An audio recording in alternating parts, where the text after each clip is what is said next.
noches. 1989 marca la historia de Colombia, un año de horror.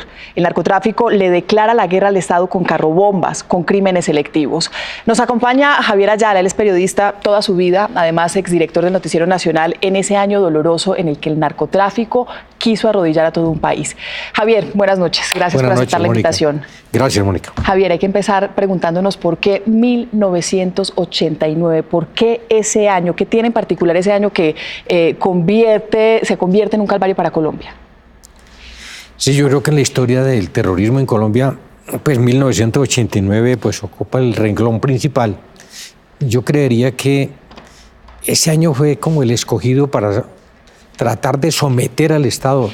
Los narcotraficantes iban tan seguros en el camino de lo que estaban haciendo, que yo creo que en ese año quisieron forzar no solamente la negociación, someter el Estado, pero además tenían en la perspectiva la posibilidad de una asamblea constituyente en la cual tenían que presionar, dijéramos, la no extradición. Yo creo que esto hace parte de toda la historia de 1989. Pues a modo de inventario de esta tragedia reconstruimos el año del horror, 1989.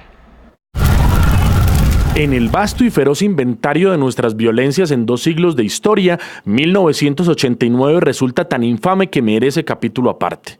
Tantos fueron los muertos y la sangre vista y los bombazos y las masacres que Colombia no volvió a ser la misma. La mafia instaló la narrativa del espanto que antes estaba pero solo en los campos. Los sicarios disparaban entonces como cruzados y como cruzados se santiguaban después de cada vuelta. Esa violencia no ocurre porque los asesinos sean todopoderosos, ocurre porque tienen cómplices dentro de las autoridades. Las autoridades saben perfectamente y han sabido siempre quién tiene armas y quién comete delitos. Entonces, la reflexión en este aniversario es que el país necesita conocer las complicidades que hubo del presidente para abajo. Así fue la cronología de esta barbarie. 18 de enero, La Rochela. 12 funcionarios judiciales que investigaban la desaparición de 19 comerciantes en el Magdalena Medio fueron asesinados a mansalva en esta peña por grupos paramilitares en el corregimiento de La Rochela, en Santander. Regresamos a ese lugar con Virgilio Hernández, hijo de una de las víctimas. Entre tanto, los miembros de la comisión estaban todos maniatados. Todos maniatados en la parte trasera de ambos vehículos. Ok, ¿qué pasa después? Ellos los rodean. ¿Cuántos? Los rodean, dicen los sobrevivientes que aproximadamente unos 50 hombres armados con metralletas. ¿Y se hacen allá? Y se hacen en la parte posterior, a donde nosotros nos encontramos, y sueltan sus ráfagas de ametralladora contra los vehículos. 3 de marzo, José Antequera. El dirigente de la Unión Patriótica fue asesinado por sicarios en el aeropuerto El Dorado de Bogotá. En el hecho quedó gravemente herido Ernesto Samper Pizano. Su crimen fue declarado de lesa humanidad. 29 de marzo, Héctor Giraldo Gálvez. Por orden del Cartel de Medellín, fue ultimado en Bogotá el abogado y periodista que representaba a la familia de Guillermo Cano. Gracias a sus pesquisas, el capo Pablo Escobar Gaviria terminó vinculado al magnicidio del director del Espectador. 4 de julio, Antonio Roldán Betancur. Un carrobomba con 100 kilos de dinamita detonado a las 7:45 de la mañana en cercanías al estadio Atanasio Girardot de Medellín le ocasionó la muerte al gobernador de Antioquia. Según el expediente, fue asesinado por error, pues los sicarios del Cartel de Medellín confundieron la caravana del alto funcionario con la del director de la policía de Antioquia, coronel Valdemar Franklin Quintero. 16 de agosto, Carlos Valencia. El magistrado del Tribunal de Bogotá fue asesinado luego de que 4 sicarios lo interceptaran en 2 motocicletas. Ese día había confirmado la decisión de que la justicia procesara al capo Pablo Escobar por el crimen del periodista Guillermo Cano y días antes había ordenado la captura del narcotraficante Gonzalo Rodríguez Gacha por el magnicidio de Jaime Pardo Leal. Pocos se acuerdan de su muerte. 18 de agosto, Valdemar Franklin Quintero. Durante 7 meses como comandante de la policía de Antioquia, este coronel combatió sin tregua la horda de asesinos del Cartel de Medellín. Fue sentenciado por cumplir su deber y a las 6:20 de la mañana, sicarios le descargaron sus metralletas al vehículo oficial en el que se movilizaba. Recibió 38 disparos. 18 de agosto, Luis Carlos Galán era el virtual presidente de Colombia y, sin embargo, los asesinos lograron infiltrar su esquema de seguridad. Así lo llevaron al matadero, hacia las 8:45 de la noche, en la plaza central de Soacha, en medio del fervor popular. Cuando los sicarios estaban dispuestos y estratégicamente ubicados, las ráfagas cegaron la vida del hombre que enfrentó a la mafia. 2 de septiembre, bombazo al Espectador. Pablo Escobar y sus secuaces pusieron un camión bomba cargado con 60 kilos de dinamita en las instalaciones del periódico El Espectador. No hubo víctimas mortales, pero sí 73 heridos. Con la rotativa averiada, el diario circuló al día siguiente con este titular: Seguimos adelante. El 16 de octubre de ese año, la mafia también le puso un bombazo al periódico Vanguardia Liberal de Santander. 29 de octubre, Jorge Enrique Pulido. El director de Mundovisión fue acribillado a la 1:45 de la tarde en Bogotá. Falleció días después. Fue uno de los periodistas más duros contra Pablo Escobar. 15 de noviembre, Álvaro Ortega. 6 impactos de bala recibió el árbitro Álvaro Ortega, de 32 años, en Medellín. Tras su crimen, se suspendió el torneo de fútbol colombiano. Fue el único año donde no hubo campeón. Ya entonces, distintos carteles habían infiltrado el fútbol profesional. 27 de noviembre, avión de Avianca. 107 personas murieron cuando a las 7:19 de la mañana un avión Boeing 727 de Avianca explotó en pleno vuelo en inmediaciones de Soacha. Aunque todavía hay controversia sobre los hechos, para la justicia colombiana se trató de un acto terrorista del Cártel de Medellín. 6 de diciembre, el DAS. El Cártel de Medellín activó un bus cargado con 500 kilos de explosivos en las instalaciones del DAS en Bogotá y provocó la muerte de unas 60 personas y dejó otras 500 heridas. Ocurrió a las 7:33 de la mañana. ¿Cómo logró sobrevivir este país a semejante vorágine? El reputado periodista de investigación Alberto Donadío lo explica así de crudamente. La población en Colombia siempre aguanta y el colombiano sigue trabajando, sigue por su cuenta para defenderse él y su familia, sigue trabajando por el país. Son los gobiernos los que trabajan en contra de los ciudadanos.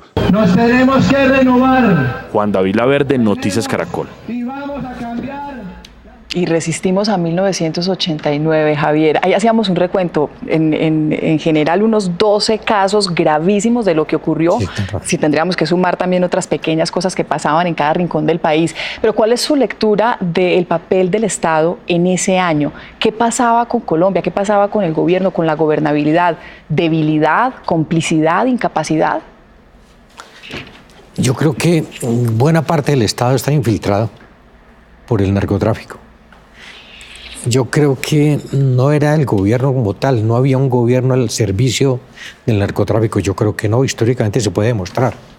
Pero sí lo que existía era una infiltración del narcotráfico en muchos estamentos, en el estamento militar, en el estamento policial.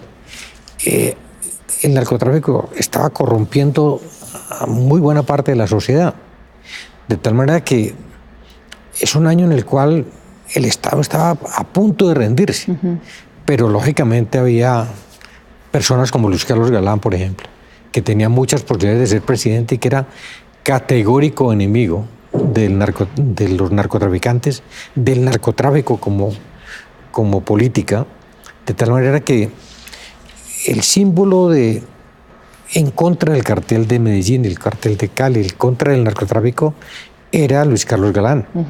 Por eso era un objetivo. Lo que uno no entiende es cómo, sabiendo que era el objetivo, que lo estaban amenazando, que ya habían tratado de atentar contra él, pasó. El Estado no lo protegió adecuadamente. Pues es que exactamente hoy, hace 30 años, el 18 de agosto de 1989, fue asesinado el candidato presidencial Luis Carlos Galán Sarmiento. La noticia la conoció el país a través de la radio, pero hay que decir que fue Javier Ayala quien primero mostró estas imágenes de lo que había pasado. Javier, le invito entonces a recordar esa primicia mundial que usted divulgó como director del Noticiero Nacional. Esta noche el precandidato liberal Luis Carlos Galán Sarmiento fue víctima de un atentado terrorista cuando presidía una manifestación política en Soacha, aquí muy cerca de Bogotá. Les tenemos el video, el documento del momento en el cual el senador Luis Carlos Galán fue herido por sicarios que lo atacaron en una tarima donde iba a hablar a manifestantes de la población de Soacha. El camarógrafo Jesús Calderón estaba en ese momento con el senador Luis Carlos Galán. Jesús Calderón logró estas imágenes que las presentamos en verdadera primicia informativa, pero antes debemos informar que el doctor Galán está siendo atendido en este momento en la Caja Nacional de Previsión. El camarógrafo Jesús Calderón, quien estaba al lado del doctor Galán, sostiene que él no recibió heridas en la cabeza, que él le vio 2 heridas en la parte del estómago y que habló que no perdió el conocimiento en ningún momento, de tal manera que oremos y hagamos todos la fuerza necesaria para que no vaya a suceder nada malo con el doctor Galán. El doctor Galán está siendo atendido en estos momentos, las heridas según los testigos no son graves, de manera que confiemos que el Todopoderoso salve al doctor Galán de estas heridas. Aquí tenemos las imágenes. Jesús, en este momento el doctor Galán va entrando a la plaza de Soacha. Sí, en este momento él va entrando a la plaza de Soacha vendiendo un carro destapado y pues como ven ustedes, todo el mundo lo estaba tocando, lo quería coger. Nosotros en este momento, ahí en este momento vamos, ¿sí? Está pasando, yo dejo pasar una persona ahí, paso, mire, ponga cuidado, sí. En este momento con él levanta las manos, ahí escucharon los tiros, mira, todo el mundo al piso, ahí cayó el doctor Galán, mírenlo, allá está, mire, allá está. Vestido claro. De vestido oscuro, el que está el claro es un guardaespaldas, el que cayó herido, sí. No nos recuperamos de esa imagen, Javier, es impresionante. ¿Por qué insistían ustedes en que podía estar bien, que tenían la esperanza de que estuviera bien? Porque era la versión de Chucho Calderón que estaba al lado de él. Ajá. Entonces, cuando Calderón llega al set del noticiero, pues lo primero, ¿usted cómo lo vio? No, yo lo vi herido.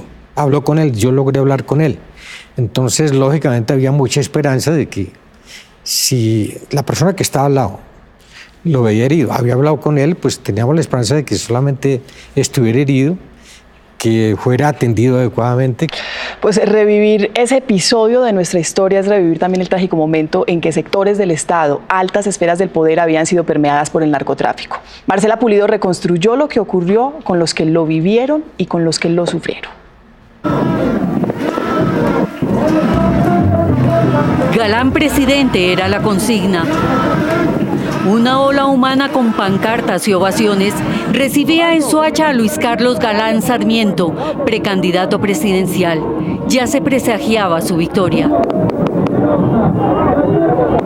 Ese viernes 18 de agosto de 1989 fue un día triste. En las primeras horas de la mañana, los colombianos despertamos con el asesinato del comandante de la policía de Medellín, coronel Valdemar Franklin Quintero, el mismo que había frustrado un atentado contra Galán hacía pocos días. Era la gota de sangre que rebosaba el vaso del terror que imponían los carteles narcos en su lucha por alcanzar el poder político. ¡Y contra eso estamos! Y Galán estaba perturbado.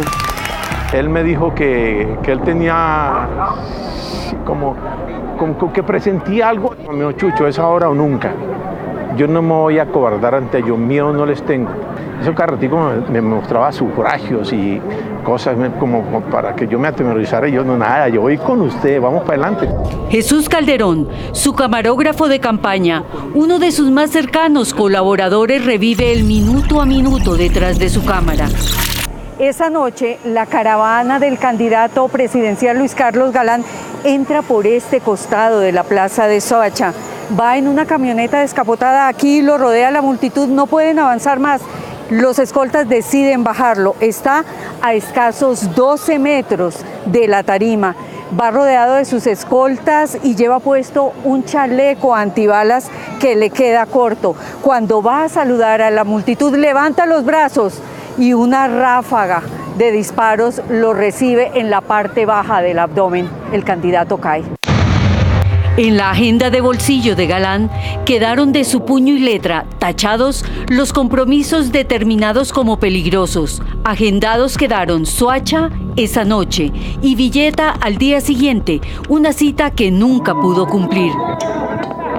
Aquí me encuentro yo al lado del doctor Galán, y enseguida está Santiago Cuervo, detrás están los otros escoltas. Pero los lleva casi que alzados. Ahí en el video ya llegando a la tarima, más o menos lo bajamos unos 100 metros. Yo me entro... Pedronel Angulo, escolta sobreviviente, revive la secuencia que marcó su vida. Él y Santiago Cuervo eran los escoltas de mayor confianza de Galán. 6 escoltas estamos ahí al lado de él. Pegados. De hecho, si usted se da cuenta, yo lo coge la mano junto con Santiago y lo llevamos abriendo camino, que aquí está el teniente. O sea, él baja con nosotros porque estaba también en la camioneta y él hasta ahí. Pero más adelante se desaparece. Se refiere a Jacobo Torregrosa, el jefe de escoltas que fue cambiado días previos por el general Miguel Maza Márquez, quien se defendió en el juicio diciendo que fue el mismo Galán quien solicitó cambiar a Víctor Cruz por falta de seriedad y hacer comentarios inapropiados sobre su vida privada. Y fue el movimiento en su esquema de protección lo que terminó debilitando la seguridad del candidato. La cámara de Jesús, conocido afectuosamente como Chucho, seguía grabando esa noche. El carro avanza un poco más, ahí para la camioneta. Si ve estos señores con estos sombreros blancos, de ellos hay varios. ¿Sí? Estos mismos, mírelos, estos mismos cuando los suben al carro están mirando si ya murió o no. Esos hacían parte de los asesinos. El grupo de sicarios que estaban desplegados en diferentes puntos de la plaza usaron estos sombreros blancos como distintivos y las pancartas sirvieron de escudos criminales. Así lo confesó José Eber Rueda Silva, quien le escribió una carta a su madre confesándole su participación antes de ser asesinado. Rueda fue conocido como el hombre de la pancarta. Se ve por primera vez en este video bajando del vehículo de Luis Carlos Galán al lado de Santiago Cuervo y de Pedronel Angulo, los 2 escoltas del candidato. Se escucharon 3 ráfagas. Esos tiros que usted escucha ahorita son de afuera. Mírelo. Ese tipo coge la metralleta del que dispara y se va. Ahí se apaga la luz. Mi voz diciendo la luz, marica, la luz. Lo mataron, marica, lo mataron. Sobre la tarima quedaron tendidos Luis Carlos Galán, herido de muerte, cubierto por su escolta Santiago Cuervo, quien reacciona y ya herido, arrastra el cuerpo de Galán hasta bajarlo de la tarima. Mírelo, mire la herida de Santiago, mírelo cómo mancha sangre. Y tiene 2 tiros de 9 milímetros en el cuerpo ese hombre. Y mírelo, lleva a su jefe hasta allá, hasta el carro, lo sienta en sus piernas y cae. Cuando llegan al hospital, él está mal también, porque pues, él a los 8 días se muere. La lluvia de disparos terminaron impactando a Galán, el concejal de Soacha y sus 2 escoltas. Pedronel se reconoce en el video. En ese momento nos están disparando de los 2 frentes. Efectivamente yo recibo 3 disparos y caigo a la segunda tarima. Yo estoy en mis caballos, pero ya herido. Ya si usted ve aquí las imágenes, estamos llevando al doctor Luis Carlos Galán. 2 hombres valientes, a los que no les bastó convertirse en escudos humanos para salvar a Galán. Ya en este momento ya se lo habían llevado a él. Yo me quedé un momento. ¿Estaba grabando cuando los tiros? Los tiros cuando le dieron. Le estoy preguntando que si grabó cuando le dieron los tiros. Oiga, él me dijo que todo está. Chucho seguía grabando casi sin saberlo. Así logró llegar hasta Galán y aún lo encontró consciente. Lo bajé la tarima, lo miré a la cara y me miró a la cara y me dijo, no me dejen morir. Por favor, Chucho, no me dejen morir. Y entonces Pedro me dice, Chucho, hazte un lado que esto es trabajo de nosotros. Aquí en este punto de la grabación se ve que reaparece el misterioso hombre del maletín negro. Es el teniente de la policía Jacobo Torregrosa, jefe de escoltas. Ahí aparece con el maletín dirigido a los carros de escoltas. y de un momento a otro, no sé dónde se encontraba, pero él en el momento de que dispararon en contra del doctor Luis Carlos Galán, Santiago Cuervo y mi persona y el concejal, no estaba en la tarima. Recuerda Pedronel que volvió a estar junto a Torregrosa dentro del automóvil blindado. Yo le dije que llamara para esa época al DAS, a Comunicaciones del DAS, que en esa época era Z100, pero él no quiso hablar nada, estaba como quieto, como ido. Entonces a mí me tocó arrebatarle el radio y yo fui el que comuniqué a la central del DAS, donde le dije que habían atentado contra el doctor Luis Carlos Galán. Basada en las investigaciones, la Corte Suprema de Justicia concluyó que el ex jefe del DAS tenía vínculos estrechos con el paramilitar Henry de Jesús Pérez, quien había sido encargado por Pablo Escobar y Gonzalo Rodríguez Gacha de ejecutar al líder liberal. Colombia había cambiado con él. El veterano camarógrafo llevó a Galán de la vida a la muerte en una secuencia de tan solo 11 minutos. ¿Cuál fue el momento más dramático que quedó en su mente, en su pupila? La mirada de él para mí, cuando me dijo lléveme a un hospital. Eso nunca lo olvidé. De verdad. Viéndolo morir muy tenaz. Lo lograron. Pero bueno, ellos también murieron. Y los que lo mataron también están presos. Este es un día negro para Colombia. Muy temprano, a las 6:20, mataron al comandante de la policía de Antioquia.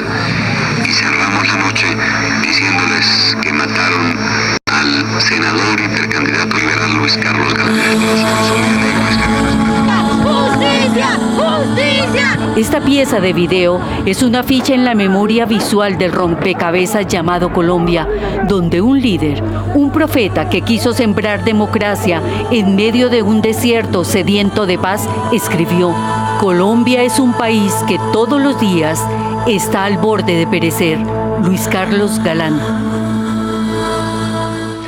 Pues ahí está el recuento de la muerte de Luis Carlos Galán esa tarde-noche, como un hecho que podríamos decir, Javier, entre otros, pone en evidencia ese año, 1989, ese matrimonio que había entre fuerzas oscuras del Estado y narcotráfico. Podría leerse así. Hoy es claro, hoy lo vemos claro, pero en ese año, en 1989, ¿se tenía la misma lectura? Pues no era el gobierno, dijéramos, en sí el que estaba, dijéramos, permeado. Yo creo que eran más cuerpos de seguridad, parte de las fuerzas militares. Y lógicamente el narcotráfico, con su dinero corrupto, pues iba avanzando, permeando la política, el deporte, las fuerzas militares, y lógicamente tenía un avance, pero indudable. De manera que sí se sentía que los medios de comunicación estaban muy amenazados todos, de tal manera que uno sentía la presión desde distintos ángulos sobre la información que se daba alrededor del narcotráfico. Cada que se daba una información contra ellos, como por ejemplo el entrenamiento de sicarios en Magdalena Medio, en ese momento llovían las amenazas sobre los noticieros, porque era una noticia contra ellos. Y cada vez había más amenazas y amenazas contra los medios que denunciaban el avance del narcotráfico.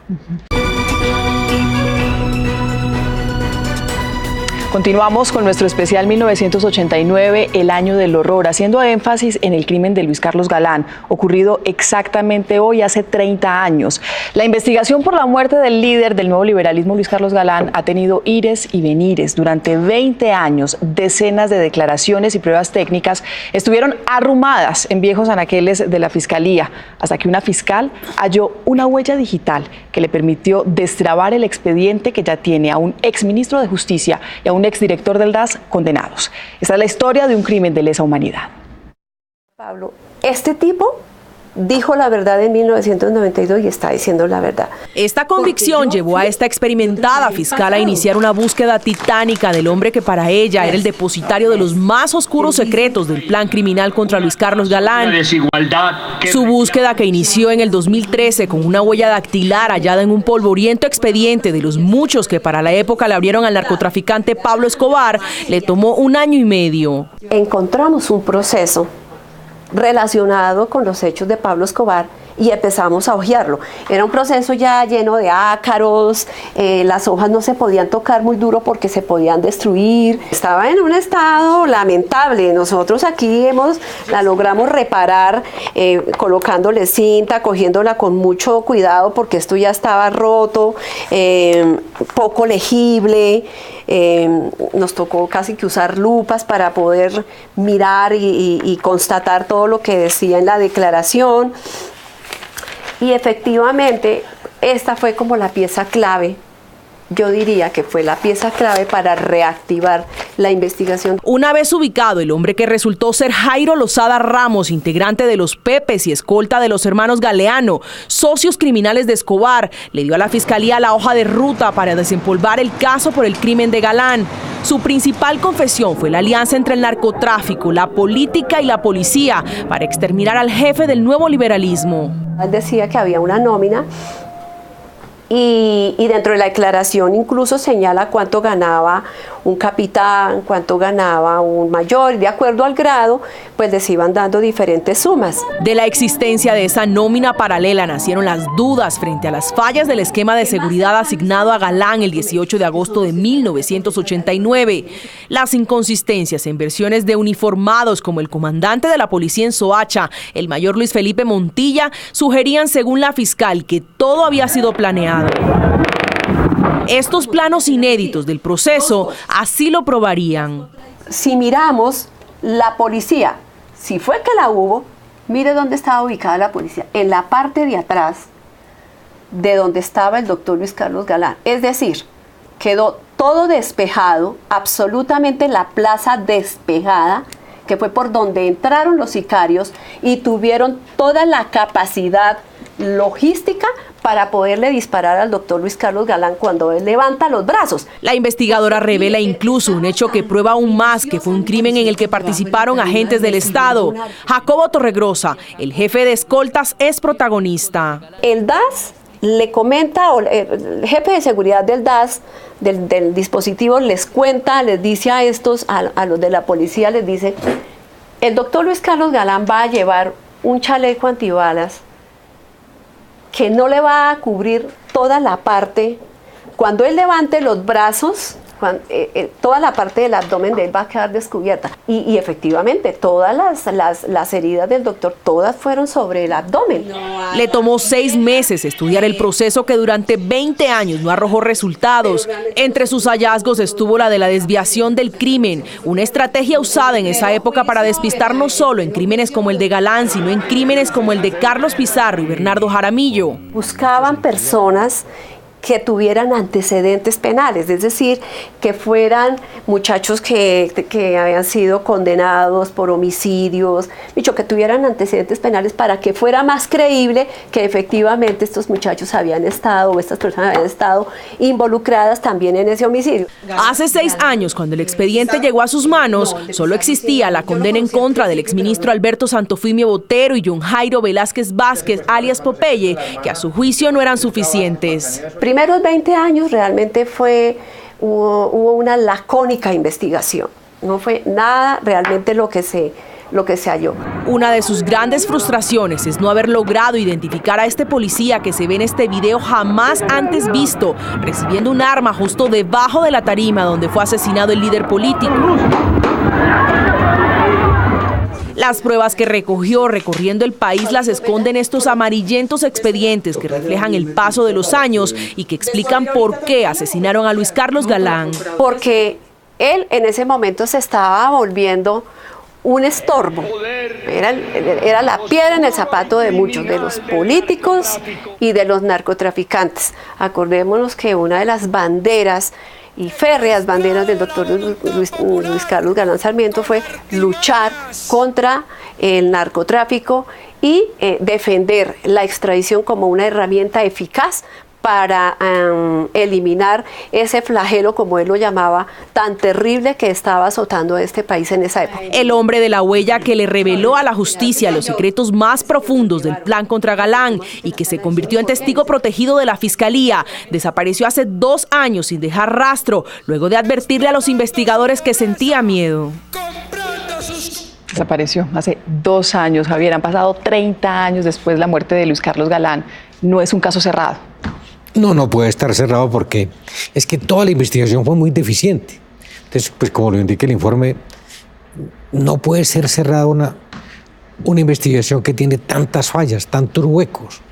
De manera que desde el principio, inclusive cuando se trató de desviar la investigación, de señalar a los que no eran los autores, allí empezó todo el drama y además toda la investigación ha sido deficiente como era deficiente todo el entorno. Pues veamos una rápida radiografía del expediente con sus condenados y con sus investigados. Solo 4 personas han sido condenadas en el caso Galán: el exdirector del DAS Miguel Maza Márquez, el dirigente político Alberto Santofimio Botero, el coronel Manuel González, exdirector de protección del DAS, y el sicario del cartel de Medellín, John Jairo Velázquez Vázquez, alias Popeye. 2 generales más están bajo sospecha: Óscar Peláez Carmona, entonces director de la Dijín, y Argemiro Serna, a la sazón subcomandante de la policía de Cundinamarca. Ambos están señalados de haber desviado la investigación del magnicidio. Y otro general en retiro, Carlos Enrique Rodríguez, fue llamado a versión libre hace un mes. El capitán Luis Felipe Montilla, excomandante de la policía de Soacha, fue absuelto por un juez, pero su caso fue apelado. Un expediente con muchos cabos sueltos. Hoy, la lectura que podemos hacer, o la lectura que usted puede hacer, ¿el Estado cómo reaccionó ante esa andanada criminal? ¿Cuál fue la reacción del Estado? ¿Fue oportuna o no? Mónica, en ese momento yo creo que el Estado reaccionó bien, es decir, hubo una especie de... la gran conmoción también produjo una gran reacción, es decir, el país tiene que extraditar a los narcotraficantes. Fue la primera, digamos, el primer gran acuerdo de toda la buena ciudadanía. Yo creo que hubo una reacción fuerte de parte del Estado, una reacción muy fuerte de parte de la ciudadanía. Se fortalecieron los mecanismos de extradición y de lucha contra el narcotráfico. Pero infortunadamente, después de la muerte de Galán, hubo otros sucesos terribles. Pues la muerte de Jorge Enrique Pulido, el ataque al diario El Espectador. De tal manera que sí, se reaccionó fuerte, pero el narcotráfico siguió sembrando terrorismo por mucho tiempo más. Y de pronto la reflexión con la que iniciamos, el Estado y Colombia, más bien los colombianos, pues logramos mantenernos en pie, sí, yo creo a pesar de ese año. La gran reflexión es que ojalá no haya sido en vano todo lo que pasó, todo el dolor que sufrió, para que el país se dé cuenta de que tiene que seguir luchando contra la delincuencia y en favor de la paz.